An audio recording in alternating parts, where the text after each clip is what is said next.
ഇതുപോലെ ബീഡ്സും ഗിയർ വയറും എടുക്കുക. ഗിയർ വയർ ആവശ്യമുള്ള നീളത്തിൽ കട്ട് ചെയ്ത് ഗിയർ ലോക്കും സൈഡ് റിംഗ് ഇട്ട് കൊടുക്കുക. സൈഡ് റിംഗ് അവോയ്ഡ് ചെയ്ത് ഇതുപോലെ ഫോൾഡ് ചെയ്ത് ഗിയർ ലോക്ക് നന്നായി വലിച്ച് ടൈറ്റ് ചെയ്ത് ലോക്ക് ചെയ്ത് കൊടുക്കാം.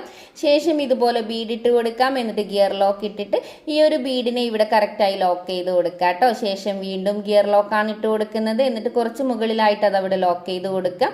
നന്നായി പ്ലയർ വെച്ചിട്ട് പ്രസ് ചെയ്ത് കൊടുത്താൽ മതി. ബീഡ് ഇട്ട് കൊടുക്കുക, ഗിയർ ലോക്ക് ഇട്ട് കൊടുക്കുക, അവിടെ പ്രസ് ചെയ്ത് കൊടുക്കുക. ഇതുപോലെ 3 പീസ് ഉണ്ടാക്കിയെടുക്കുക. സെൻറ്ററിൽ 6 ബീഡ് ഇട്ട് കൊടുത്ത് അതും അവിടെ ലോക്ക് ചെയ്ത് കൊടുക്കുക. സെയിം രീതിയിൽ തന്നെ ഒരു 3 ബീഡിട്ട് നമ്മൾ ഒരേ അളവിൽ തന്നെ ഇട്ട് കൊടുക്കണം കേട്ടോ. എൻഡിലിട്ട ബീഡിന്റെ അവസാനമായിട്ട് ഒരു ഗിയർ ലോക്ക് ഇട്ട് കൊടുക്കുക. അത് ലോക്ക് ചെയ്യാതെ സൈഡ് റിംഗ് ഇട്ട് കൊടുക്കുക. എന്നിട്ട് ആ ഒരു ഗിയർ ലോക്കിന്റെ ഉള്ളിലൂടെ നമ്മുടെ ഗിയർ വയർ ഒന്നുള്ളിലേക്ക് ഇട്ടിട്ട് നന്നായി വലിച്ച് സൈഡ് റിംഗ് അവിടെ ലോക്ക് ചെയ്ത് നന്നായി പ്രസ് ചെയ്ത് കൊടുക്കുക. അതുപോലെ തന്നെ ഇതിന്റെ എൻഡിലേക്ക് കട്ടിംഗ് സ്പ്രിംഗ് ഇട്ട് കൊടുത്ത് അതിന്റെ ഉള്ളിലൂടെ ഫിഷ് ലോക്ക് ഇട്ട് കൊടുക്കുക. നന്നായി ലോക്ക് ചെയ്തെടുക്കാൻ നമ്മുടെ മാല തയ്യാറായി.